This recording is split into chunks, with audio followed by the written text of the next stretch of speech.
Thank you so much for tuning into another episode of Dr. Drjloknows.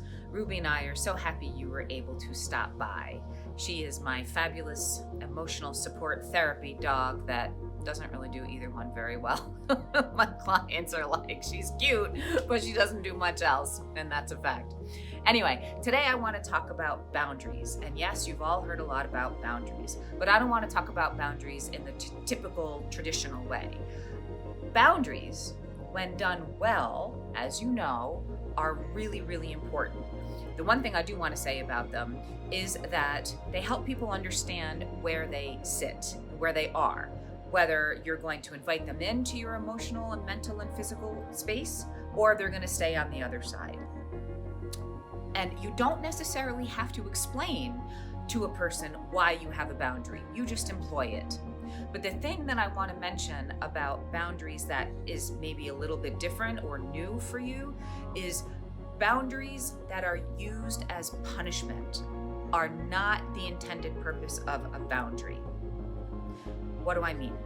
I have a couple of clients, adult clients who have adult children who no longer have relationships with their children and are not clear why that is. We have made some educated guesses, we have surmised, we have analyzed, and we have some pretty good ideas because, like you, my clients have some degree of understanding why they do what they do. But with adult children, it's sometimes hard to get into their mind as to how and why they perceive things that they do. So these particular clients I have too that I'm thinking of have no relationship with their adult children and really don't know why. And the boundaries that their children have employed are so thick, are so strong, are so immovable that the parents are like, what is happening?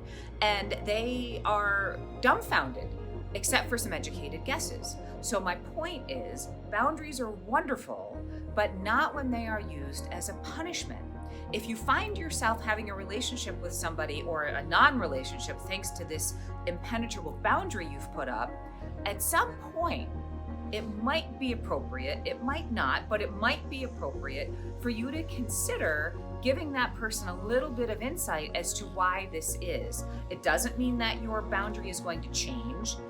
It doesn't mean that you're going to no longer have that boundary, but it might be appropriate out of consideration for the other person to let them in, to clue them in. And it could be in a text message, it could be in an email, it could be in a conversation.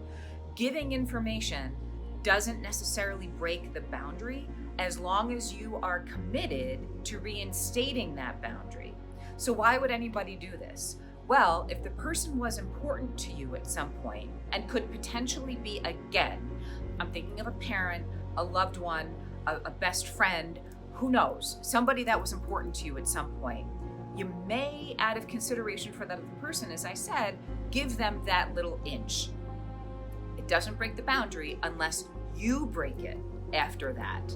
So this may or may not be something that is appealing to you, but working with people that have been on the receiving end of a punishing boundary, it's heartbreaking because they don't really understand.